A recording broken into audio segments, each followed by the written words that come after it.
Arsenal have made it 5 wins out of 5, beating Aston Villa. Jesus and Martinelli with the goals there. A huge 6-0 win for Manchester City. Erling Haaland with a hat-trick in that one. That's now 9 Premier League goals in 5 games for him. That's more than any player in Premier League history has scored in their first 5 games. 2 for Alvarez and 1 for Cancelo in that one. And it finished 1-1 between West Ham and Tottenham. Tomorrow, Leicester City take on Manchester United. That's live on BT Sport 1. So Arsenal stay top. Their 100% start intact. It is 5 wins from 5. Manchester City up in second. For Liverpool, they're in 5th now, but 7 behind Arsenal and 5 points now behind Manchester City. And down at the bottom, Newcastle in 11th place. 6 points from their opening 5 games. Aston Villa, another defeat for them tonight, down in 19th place. And Leicester City in action tomorrow, sit bottom. So we go alongside me. These games don't disappoint between these two, do they, Steve? There's been so many classics over the years. There has, and in a different way. Tonight was the same. Very, very nervy start by Liverpool. I thought Newcastle were excellent in their plan of how to play. It almost paid off, didn't it? Liverpool were better in the second half, made chances, had possession. But I thought the back line of Newcastle were excellent today. And they just got undone by a little bit of fortune, really. You know, Liverpool kept it alive at the end, and it felt to Fabio Carvalho, who of course finished it really, really well. But they were quite dominant at Newcastle set-piece-wise. So it was Liverpool got away with one today. You can see the relief from Jurgen Klopp at the end, the way he celebrated that goal. It really looked like Newcastle were going to stay unbeaten. Yeah, and as Maka said earlier, that it would have been a very different kind of story and picture if they hadn't won this game. But they win the first contact and they just keep it alive. Mo Salah at the back post, bit of fortune, and it's a real clinical finish in the end. But Lascelles, who goes for the first challenge with Gomez, as he gets on his feet here, you see him limping. He's got cramp. And I just wonder maybe who else could have gone. Wood maybe is good in the air to go for that first contact. Where is he? Where's Byrne?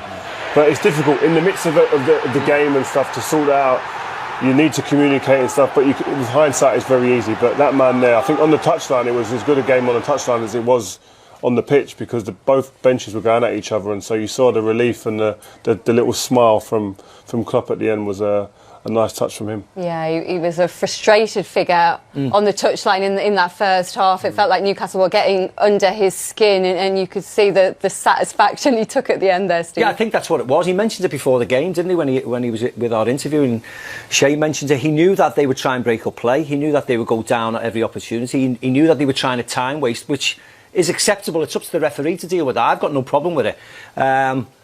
But you could see he was getting very frustrated with it. He was getting very frustrated with their bench. So we don't know what was going on between their bench. Maybe Des will have a better idea. But there was certainly a lot of to and fro from them. And as you said, you know, the right smile at the end when they got the winner says it all. He was very relieved, wasn't he, at the end? Absolutely, and it was Firmino got them back into the game, Shea, in the second half. As Steve said, they were much improved, weren't they, after half time? They were improved. They were better. I mean, the goal was brilliant. It's a brilliant goal from Firmino, no doubt about that. But I just go from a Newcastle point of view, they'll go away feeling, you know, deflated, unlucky, because I felt that a draw would have been enough, or deserved at least. But this is a brilliant goal from Firmino. It makes it look so simple in the end. Great play from Salah. He just puts a weight of the pass, and he makes it look so easy. It's not an easy finish. Look, some people would slash that, try and hit it too hard. He literally just strokes it into the far corner and beats Nick Pope. I mean, Nick had a great game tonight as well. They didn't do that often enough, Liverpool, tonight. You know, right through the lines, goalkeeper, Fabinho, Elliott, Salah, and it was a goal. They didn't do that enough. They did it a lot of times against Bournemouth, or Bournemouth allowed them to do it. Yeah. Newcastle didn't do it. And the one time they switched off tonight, Newcastle, the 2 forwards, they got played through them. That was it. It was back at the net time. How disappointed will Newcastle be, Rio, with the way Liverpool cut through them for that? Yeah, they will, and I think it's disappointing for them. But then you have to give credit to Newcastle. I think they set up perfectly well with Eddie Howe and the way that they were. Very hard to play through. And you look at the clips and you think, wow, one opportunity to do it and you get punished. And they were so slick, they were so clean with it.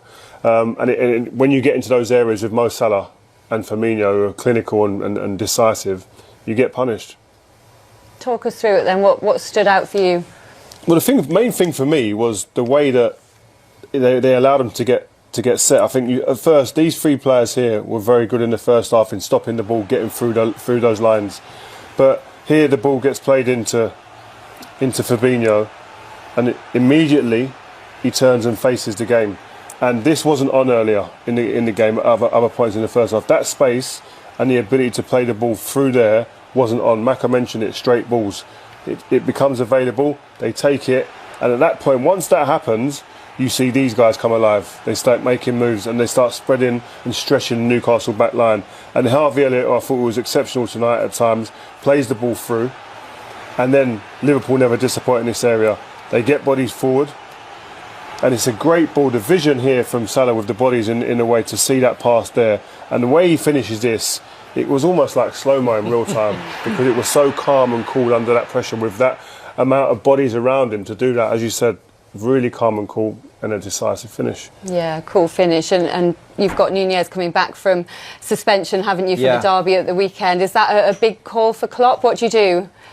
I don't think he'll play. I don't, particularly in a derby match. And he sticks with Firmino. Yeah, I'd say so at the moment. I think bodies are getting back in. Matip was on the bench, wasn't he? Curtis Jones has only said Diogo Jota's going to play, or is going to start training, which is good, because they are still lacking that little bit of quality. Yes, they've got youngsters on, inexperience on, who will try. And Carvalho was brilliant yet again today. Harvey Elliott, excellent. But I think once they get a little bit more experience up top with Jota, with Nunez, there'll be a different proposition Liverpool going forward, particularly. They keep going behind in games. They've earned 25 points from losing positions since the start of last season. Does that kind of sum up Klopp's mentality monsters? Yeah, and I think he'll look at it like that, but also I think he'll, behind closed doors, be saying, listen, you better sort this out. And he'll be looking at ways to make sure they start games. We spoke to him before the game and he mentioned about almost taking the warm-up into the first part of the game and getting hurt and getting punished for it.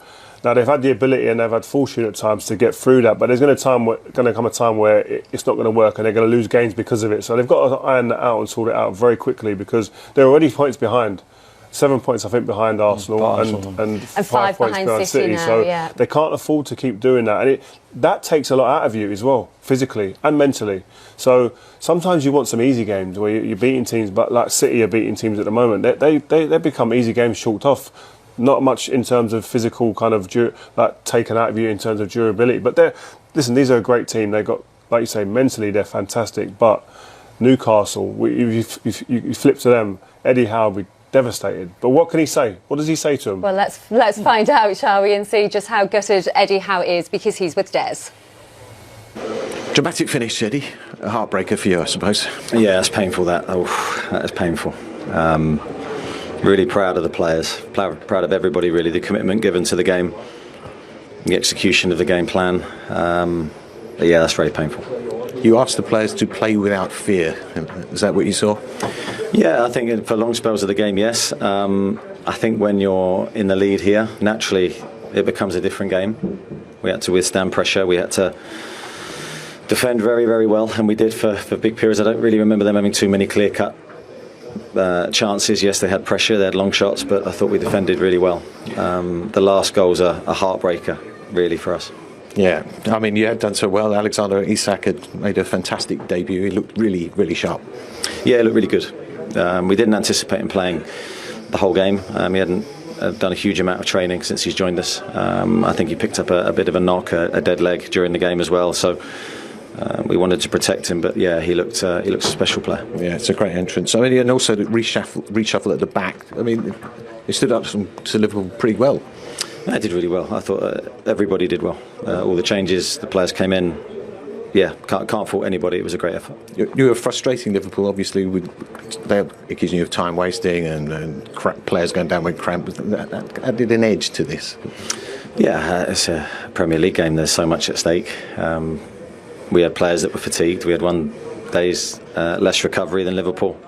We've given everything to every game that we've had so far, so there was no gamesmanship from our perspective. I think it was just tired bodies. Obviously, second half we wanted to slow the game down. They wanted to quicken it up. So natural frustrations against two polar opposite needs, really. Thanks, Eddie. Thank you. Yeah, Eddie Howe saying it was painful. His side so close to taking a point off Manchester City and Liverpool tonight. It's hard to think about it now, but plenty of positives it's for them to take out of that. Yeah, I mean, you have to give Eddie great credit. I think his game plan was perfect tonight. You know, obviously they've conceded in the last kick of the game. But you know, Nick Pope made a couple of saves, but not they weren't cut open. They were really solid, really hard to beat. And you think of the players missing tonight: two centre halves, Guimaraes in midfield, Wilson up top, say Maximum. You know, there's got a lot of players missing tonight, so they'll take a lot of credit from that. But at the same time, you're getting on that bus back up to Newcastle tonight, and the fans and the management and the players, you're going to be low, because taking a point away from here would have been a brilliant result for them going into Saturday, you know, against Crystal Palace. So I feel for Eddie and his staff, but you know, I think they put a real good game plan today, and they're just unlucky at the death. It is going to feel like a long, long journey later on, I'm sure.